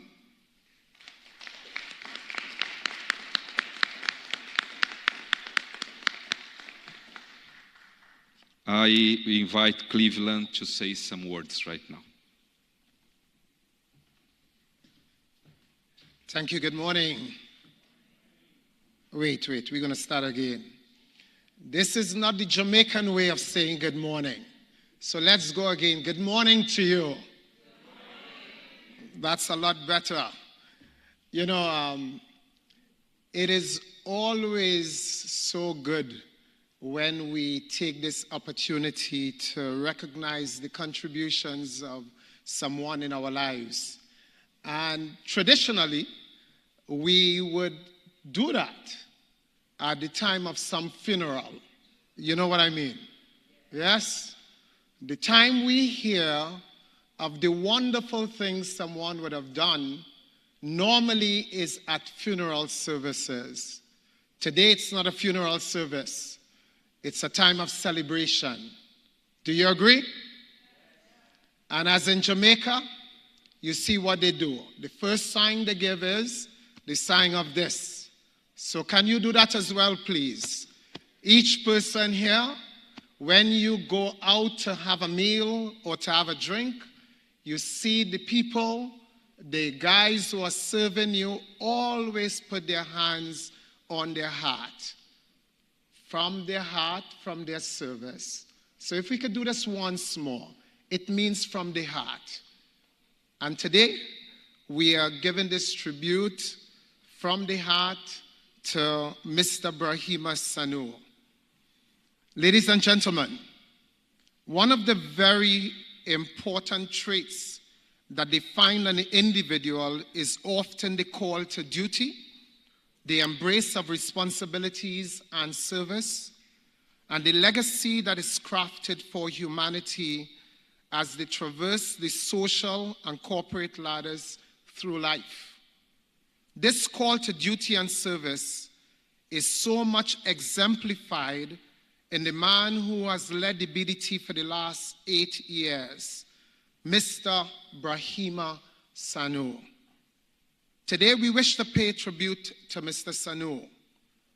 For those of you who do not know Mr. Sanou, all you have to do is to just Google Brahima or BDT's director, and up pops his biography, an expose of the quintessential life of service from his native Burkina Faso at some of the highest levels in the telecommunications sector in his country. A telecommunication engineer and holder of a postgraduate diploma in finance, economic, and banking studies. He is happily married with 3 children. But these brief resumes never tell it all. One has to look beyond what you see to look at the regional and the global work that is submitted in and synonymous to the persona. You see, there is always a need in this world, and there is always someone called to that need. When God wanted to save Egypt, save the people of Israel, and also to save them from famine, he chose a man called Joseph. When he was looking for a leader to lead the children of Israel from bondage, he found a man called Moses. When he was looking for someone dedicated, steadfast, loyal, and full of ability yet humble, he chose King David. Today, when he was looking for someone who is to help and improve the lives of all people, especially those in developing countries using technology, he found and he chose Brahima Sanou. Being the man that he is, he will be sinking in his chair, he would be looking down, but this is truly fitting and well-deserved. Brahima's work in the telecommunication and ICT sector over the years covers so many different aspects of the industry, but he will be surely remembered for at least empowering development initiative. He spoke of that in his opening remarks at the opening ceremony, to deliver and improve services such as healthcare, education, and business over the mobile platform. The Smart Sustainable Development Model Initiative, the ITU Academy, Results-Based Management, Connect the Americas Summit, Accessible Americas Forum, and many of the other international forums which he led, like the WTDC, ITU Telecom World, and many others. He has been recognized for his service over the years. For instance, he is the recipient of the Best Manager or Public Affairs Manager under the African Telecom People's Award of 2007 edition. He was the recipient of the Commander of the National Award of Burkina Faso, the National Order of Merit of Gabon Republic. Most recently, in November, 2017, at the African Leadership Award, Mr. Sanou received the prestigious African Personality of the Year Award in recognition of his outstanding contributions to development. To make this happen, Brahima will be the first to tell you that his successes is not his alone. He embodied ITU's commitment and the industry virtues of collaboration and strategic cooperation. In the ITU, at all levels, Brahima is a strong advocate for shared growth, development, and interlocking teamwork and team spirit. He encourages better communication to create seamless interface among senior management, middle management, staff, and team. To foster this all-inclusive, he brought the BDT together through senior management retreat, regional and sub-regional retreat, and staff training. But beyond all of his achievement and champion causes, it is the understanding of the person behind the persona that brings out the human element in him as a leader. Many will tell you, and we in the Americas can attest to that collective and individually. Anytime Brahima engages you in a conversation, the first thing he always asks is about the well-being of your family. How is your family? How are the kids? How are your dogs? How are this one or that one? And thereafter, he asks about you, and then he goes into the substantive matter at hand. This is the hallmark of a conscientious leader who understands servanthood and who cherishes family. Of course, no true leader is without struggles and or challenges. For Brahima, in those circumstances, he embodied Nelson Mandela's quote and his words, "It always seems impossible until it is done." And he knows quite too well where there is no struggle, there is no strength. For his next chapter,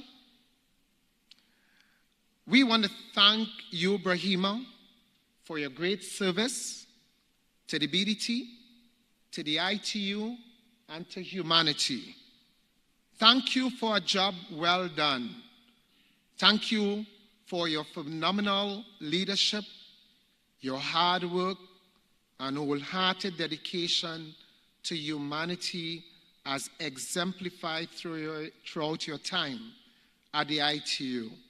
You will be leaving the ITU at the end of this year, but we will always remember your words of guidance to us as your colleagues, your wisdom and understanding to us as friends, and your inspiration as a true leader. We wish you and your family the best in the next chapter of this epic journey as you together open the chapter of your life of great possibilities. We hope and look forward to meeting you again and keeping in touch. You have carved your name on a number of people's heart and not on tombstones. May God bless you and your family abundantly in every way. Ladies and gentlemen, would you please join with me in standing and with a big Jamaican round of applause to recognize the excellent services of Mr. Brahima Sanou.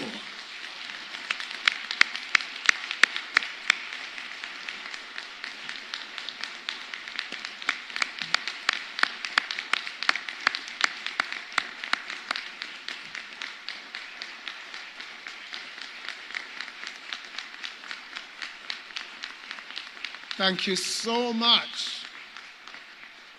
Thank you. You may have your seats. I would like to invite Anna Vanaroso now to present the Accessible Americas Award to Mr. Sanou.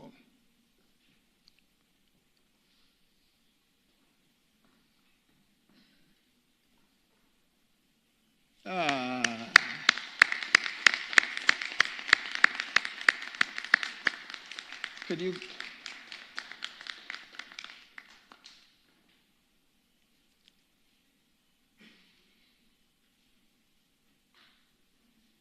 Thank you very much.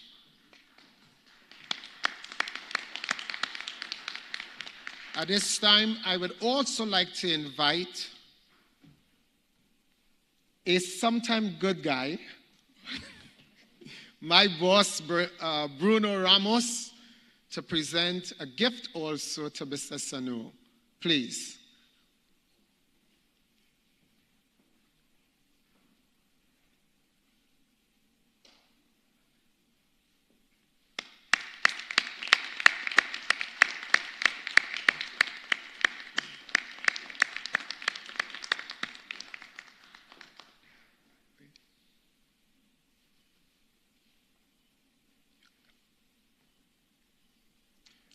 We will just have a group photo and then we'll hand it over now to the MC.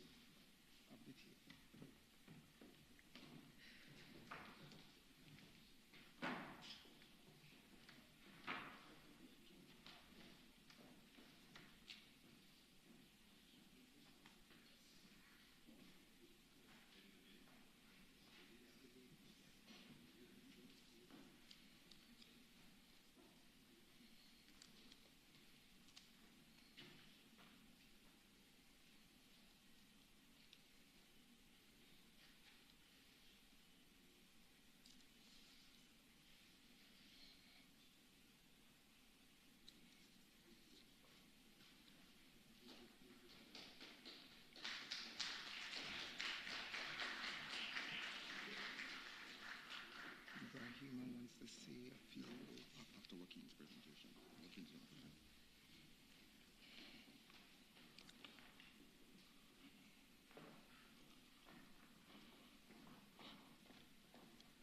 Okay, thank you very much. Could we just give a hand to the delegation, please?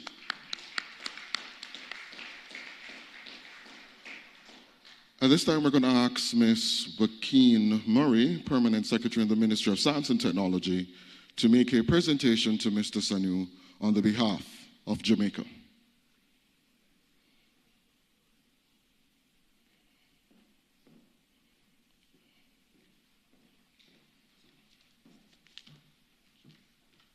Good morning, colleagues. So, I don't remember exactly when I met Brahima, but over the time that I have known him, whenever he sees me, he says, "My sister." And I don't know if he says it to other women, but he says, "My sister" to me. And what it says to me is that he considers me family. Brahima, as director of the BDT, has been a friend to Jamaica. And I will say, in my capacity as vice chair of the Executive Council of the CTU, the Caribbean Telecommunication Union, that he has also been a friend to the Caribbean. There is absolutely nothing that Jamaica requests that we don't receive support for from the ITU by virtue of the work of the manager for the region, Bruno, and the manager for the Caribbean, Cleveland. And that is because, by way of the charge that they have received under the mandate of Brahima, they have been directed to assist. Brahima heads the development arm of the ITU, and I can say, on behalf of the government of Jamaica and specifically the Ministry of Science and Technology, that we have received tremendous support from the ITU. We've received support in the area of cybersecurity, including cyber crimes. Our data protection bill, which is in Parliament, the development of that was by virtue of the work of the ITU. We've seen amendments with respect to access to information. Our telecommunication legislation, which is currently under review, was also supported by the ITU. We've received support for spectrum, you name it. We've received it. As Mr. McKeon indicated yesterday, this relationship goes all the way back to in 2000, when the e-learning project and e-learning Jamaica Company Limited was conceptualized. And on behalf of the government of Jamaica, on behalf of the Ministry of Science and Technology, I want to say, Brahima, as you demit office, we appreciate you. We thank you for your support to Jamaica specifically and to the region by extension. You have been absolutely tremendous, and I say that from the depths of my heart. So, as I make this award, or this presentation, it's just a token. It doesn't say all that we would want to say, but we give it a little love, and we say thank you.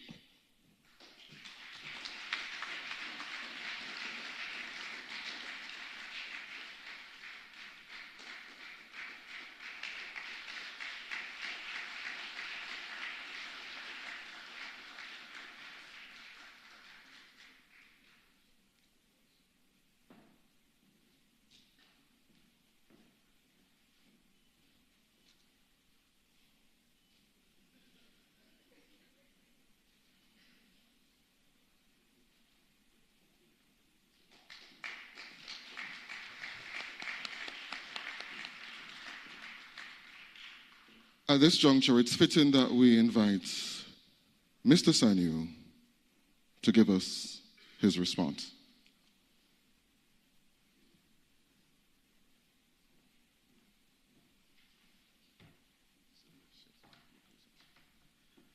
Good morning. Let me share a secret with you. You made me become red. But I'm lucky you cannot see it. You cannot see it. Thank you so much. My story is just the story of a simple man. A simple man who had the opportunity to serve the world.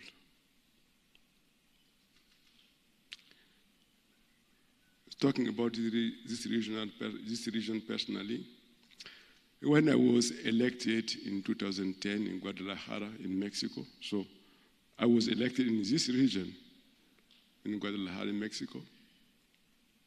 I have a meeting with the delegates of the region. Of course, after election, we are in emotional status. I told them exactly this, because they had a candidate also.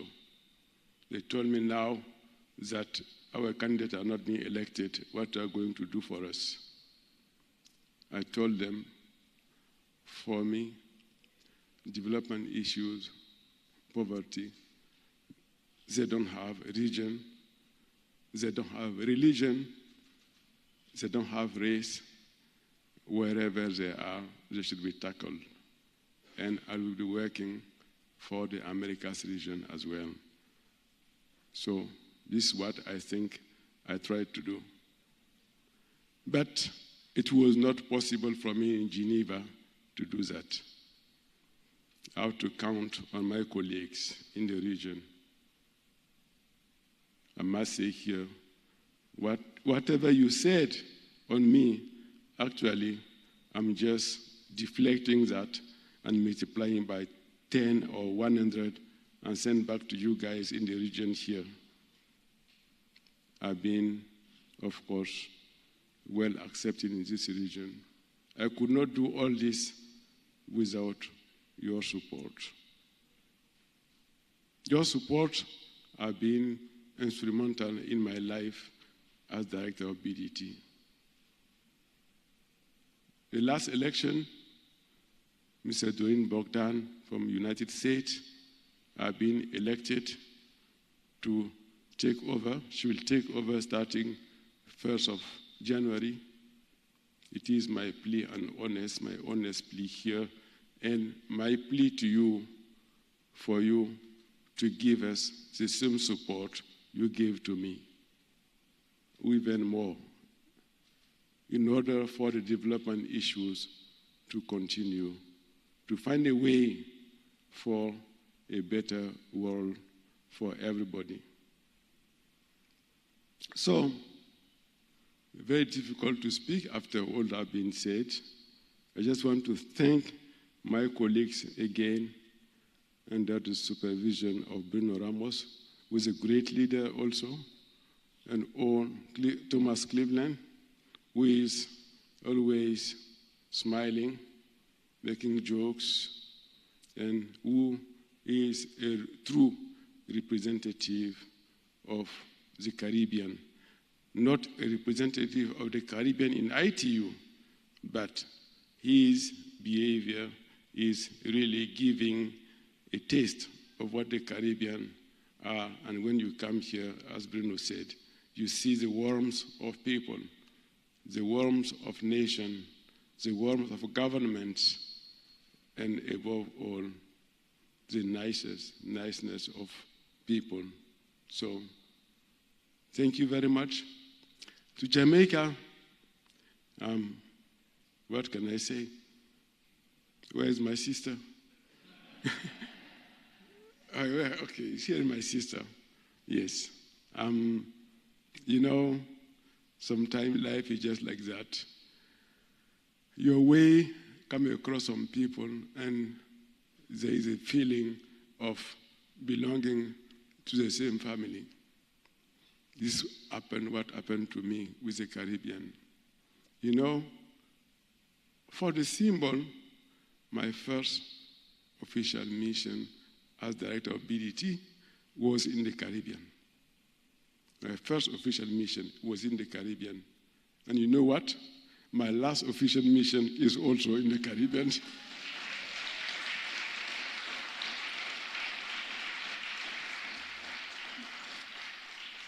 So this says all again, Jamaica have been, like all the Caribbean countries, so supportive to me. The same also for other Latin American countries, because actually this is a region I visited the most on the 8 years I was director of BDT. So I would like to thank all of you for the support you have given to me. What I did, I gave you whatever I had to give you. So I would like to thank you so much. Very emotional moment. And life will continue, but I have a conviction, and I said it yesterday. We should all continue to work to make ICT, make ICT, to create value for our societies. Today, we in the ICT sector, we have a golden tool. We have golden opportunities to change our societies. And with the new and emerging technologies coming, such as Internet of Things, quantum computing, artificial intelligence, we have user opportunities to change the life of our people.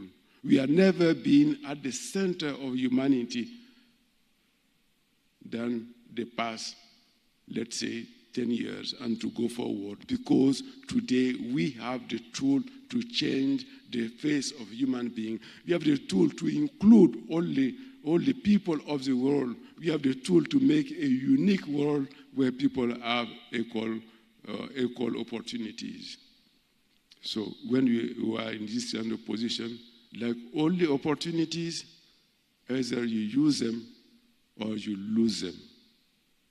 Let us use them. This is my conviction. This is my passion. Thank you so much.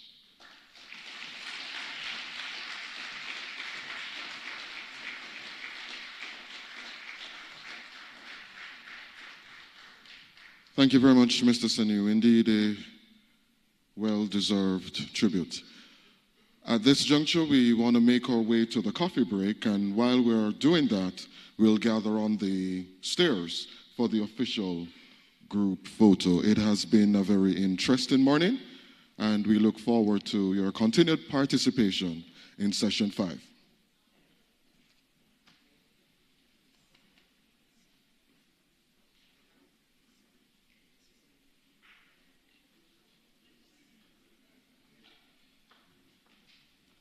Okay, so we will do the group photo first, and then we'll have the coffee break, all right?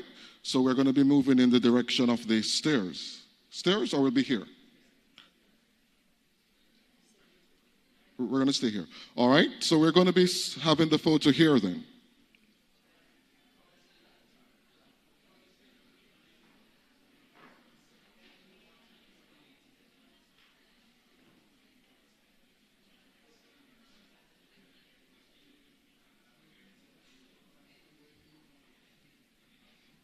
We're going to ask all delegates to join us at the stage for the group photo. So can we all come forward, please? We'll ask the tallest persons to stand on the main platform. And then we'll use the steps and we'll use the ground also, because there are a lot of us. So the tallest persons on the main platform, can we all come forward? Those who use wheelchairs, of course, will stay on the ground, on the floor. If you are tall, we invite you to come right up on the stage. Everyone is part of this photograph. It's the entire group.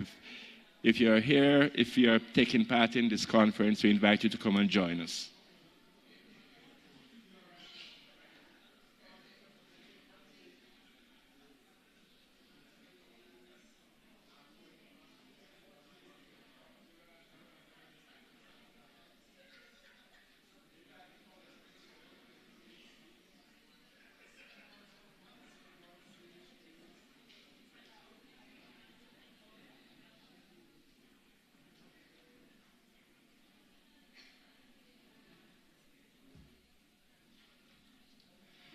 Taller persons on the stage, please, on the stage. Remember, as with all group photographs, if you can see the camera can see you. If you cannot see the camera, then you cannot be seen. Persons can take the positions on the steps also, on the steps, so that we have different levels.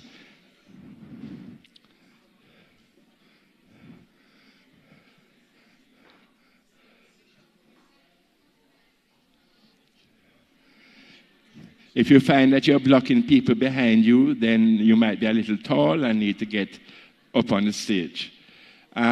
Make sure you can be seen. If you're standing on the stage, make sure you can be seen. Do not allow yourself to be blocked.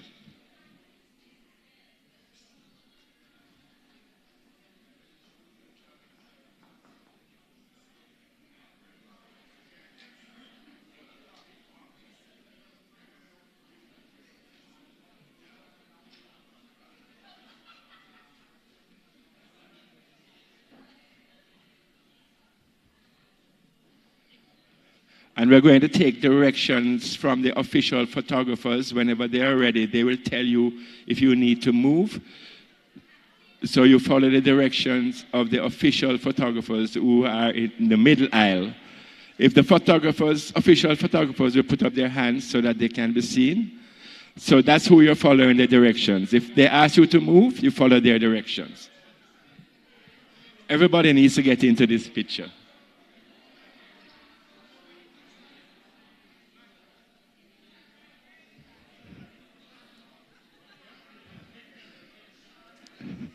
We have people on the steps. All the steps are covered with people. If you cannot see the camera, you will not be seen in the photograph. So you need to be able to see the camera. Get to the...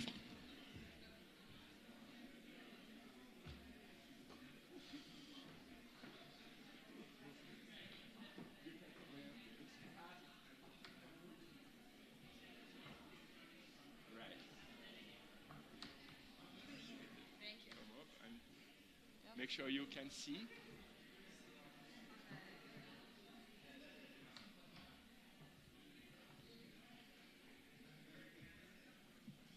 Again, I remind you, please do not stand where you cannot see the camera, because then the camera will not see you.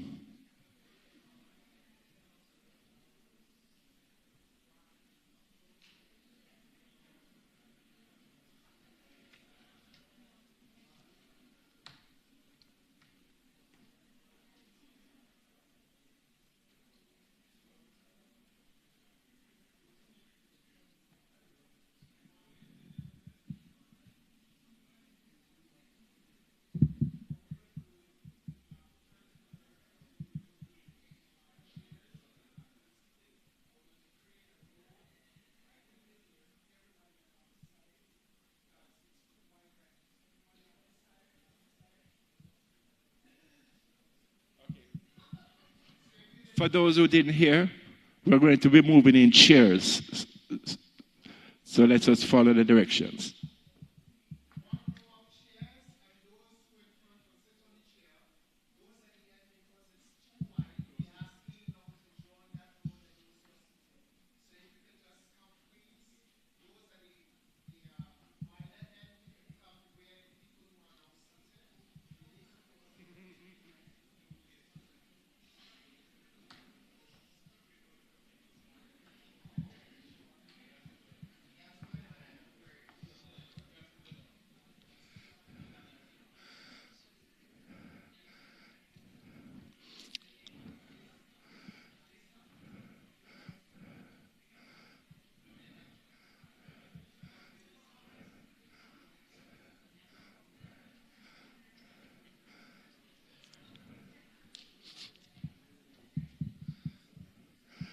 Okay, that's good. We're getting organized here now. We need a few more chairs.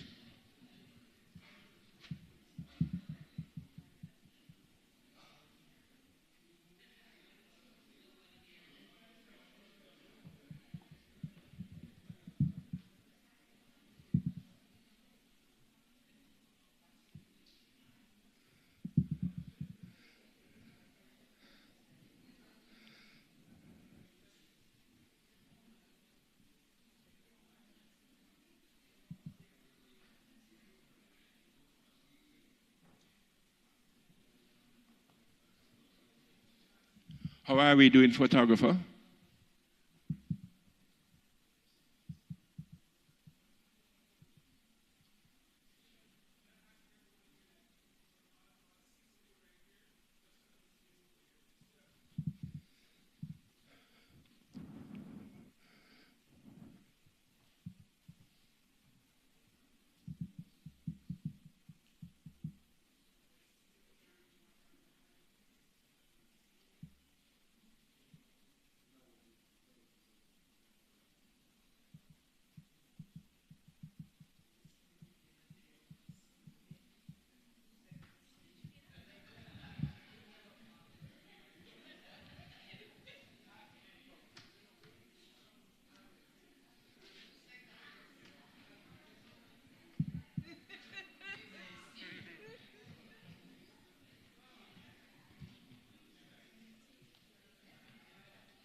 Remember to smile.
Thank you very much.